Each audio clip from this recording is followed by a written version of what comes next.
পিরোজপুর জেলার যুব উন্নয়ন প্রশিক্ষণ কার্যক্রমে উঠেছে ব্যাপক অনিয়ম ও দুর্নীতির অভিযোগ রয়েছে উপস্থিতি জালিয়াতি, আবাসিক সুবিধা না নিয়েও ভুয়া উপস্থিতি দেখানো এবং খাদ্য বাবদ সরকারি অর্থ আত্মসাৎ। গবাদি প্রাণী পালন, হাঁস মুরগি, প্রাথমিক চিকিৎসা, মৎস্য চাষ ও কৃষি বিষয়ক প্রশিক্ষণে এমন অনিয়ম উঠেছে বলে জানা গেছে। 130তম ব্যাচের শিক্ষার্থীরা জানায় 3 মাসের এই প্রকল্পে 55 জনের মধ্যে প্রতিদিন গড়ে মাত্র 15 থেকে 25 জন উপস্থিত থাকেন। তবে অধিকাংশ শিক্ষার্থী অনুপস্থিত থাকলেও কাগজে কলমে দেখানো হচ্ছে পূর্ণ উপস্থিতি। অভিযোগ, অনুপস্থিত শিক্ষার্থীদের নাম দেখিয়ে মাথা পিছু 150 টাকা করে তুলে নিয়ে নিজেদের মধ্যে ভাগাভাগি করছেন সংশ্লিষ্টরা।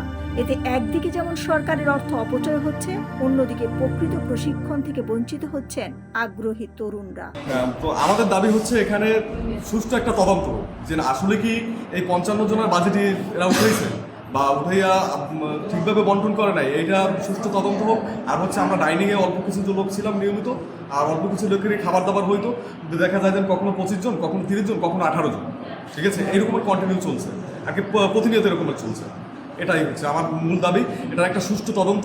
যারা ক্লাস করে না তারাও কেন প্রেজেন্ট হবে, এবং তারা কিছু লোক আবার সারা মাসে ক্লাস করে না, পরীক্ষার সময় আইয়া ফাঁকে এক্সাম দিয়েছে। আর আমরা 3 মাস কষ্ট কৌলস করছি, আমাদেরও যে মূল্যায়ন তাদেরও পরীক্ষা দিয়ে একই সার্টিফিকেট দেবে। এগুলো সব মিলিয়ে একটা সুষ্ঠু তদন্ত। পিরোজপুর যুব উন্নয়নের গবাদি প্রাণী হাঁস মুরগি পালন প্রকল্পের প্রশিক্ষক HM আহসান আকিব সুজন বলেন, শিক্ষার্থীদের অভিযোগ সম্পূর্ণ মিথ্যা। আবাসিকের জন্য সবার জন্য একই মত, কিন্তু ওরা হয়তো থাকছে না, কিন্তু খাওয়া দাওয়া করে। কথাটি আবাসিকে থাকছে কতজন? আবাসিকে 15 জন, 12 জন, 20 জন, 25 জন। তারা বলছে রমজানে আসলে তারা অধিকাংশই ছিল না রমজানে, তাহলে সেই বিষয়টা কিভাবে হবে? এটা অফিস এটা দেখবে, আমি আমার কাজ ট্রেনিং করানো, আমি এটুকুই। যুব উন্নয়ন অধিদপ্তরের মহাপরিচালক ডক্টর কাজী মোহাম্মদ সাইফুজ্জামান বলেন, এটা যদি করে থাকে তাহলে এটা খুবই অনভিপ্রেত। আমাদের বক্তব্য খুবই স্ট্রেট। যদি আমাদের কাছে কোনো কমপ্লেন আসে, আমরা অবশ্যই গুরুত্বপূর্ণ বিষয় হিসেবে তদন্ত করব।